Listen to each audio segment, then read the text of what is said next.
Welcome to student dictation 5 second बाद शुरू होगा। Ready start. यह सच है कि भारत में 1982 में एशियाई खेलों और 1987 में विश्व कप क्रिकेट श्रृंखला का आयोजन अत्यंत सफलतापूर्वक हुआ, लेकिन अंतर्राष्ट्रीय स्तर की इन प्रतियोगिताओं के आयोजन मात्र से खेल का स्तर उठ नहीं सकता। हमारा देश घनी आबादी वाला देश है। हम अधिक संख्या में महिलाओं और पुरुषों को खेल के क्षेत्र में प्रोत्साहन दे सकते हैं।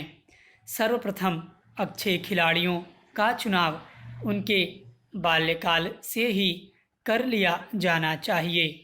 उनकी प्रतिभा और विभिन्न खेलों में रुचि की दृष्टि से उन्हें भिन्न भिन्न वर्गों में विभाजित किया जाना चाहिए।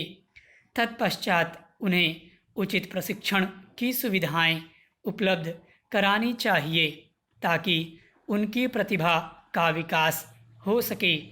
साथ ही सरकार को भी उन योग्य खिलाड़ियों को पुरस्कृत कर उन्हें प्रोत्साहन देना चाहिए। सरकार को इस कार्य को सामाजिक कल्याण के स्तर पर करना चाहिए।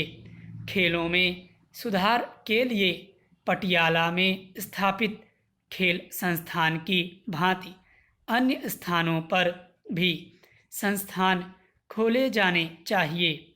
उचित प्रशिक्षण के द्वारा ही भारत में खेलों का स्तर ऊंचा उठ सकता है। हमारे देश में खेल के क्षेत्र की उपलब्धियां अत्यंत क्षीण हैं, लेकिन यह भी सत्य है कि हमारे देश में प्रतिभा की कमी नहीं है। यदि स्वस्थ वातावरण तैयार किया जाए और चयन उचित प्रक्रिया द्वारा किया जाए तो हम इस क्षेत्र में बहुत कुछ कर सकते हैं।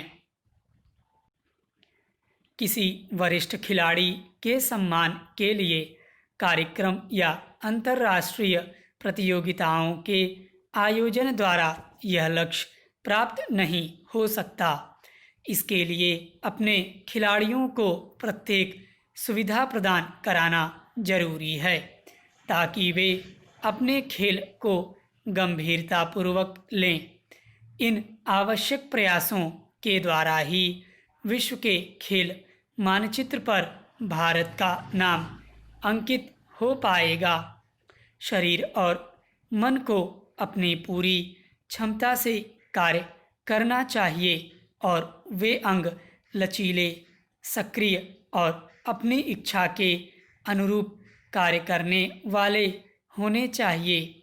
यदि वे अंग स्वस्थ और पुष्ट होंगे तभी अपने कार्यों को ठीक समय पर और दक्षतापूर्वक कर पाएंगे।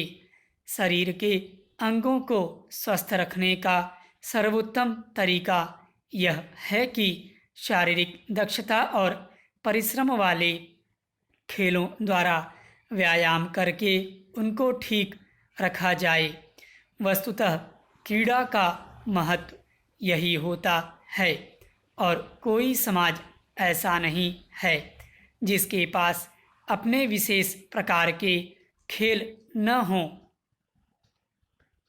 खेलों से शरीर स्वस्थ बनता है, व्यक्ति शारीरिक दृष्टि से ठीक रहता है। पुराने समय में शिकार और मछली पकड़ने जैसी क्रीड़ाओं में का प्रयोजन मुख्यतः उनकी उपयोगिता होता था, अर्थात मनुष्य भोजन प्राप्त करने के लिए शिकार खेलते थे। परंतु यूनानी सभ्यता के आगमन के बाद क्रीड़ा को शरीर को सुंदर बनाने के साधन के रूप में माना जाने लगा था। यूनानी लोग अपने शरीर को अत्यधिक मनोहर और सुंदर बनाने में अपना कोई सानी नहीं रखते थे। प्रत्येक 4 वर्ष के बाद खेली जाने वाली प्रसिद्ध ओलंपिक खेलें इस बात का प्रमाण है कि क्रीड़ा और व्यायामों को कितना महत्व दिया जाता था। स्टॉप।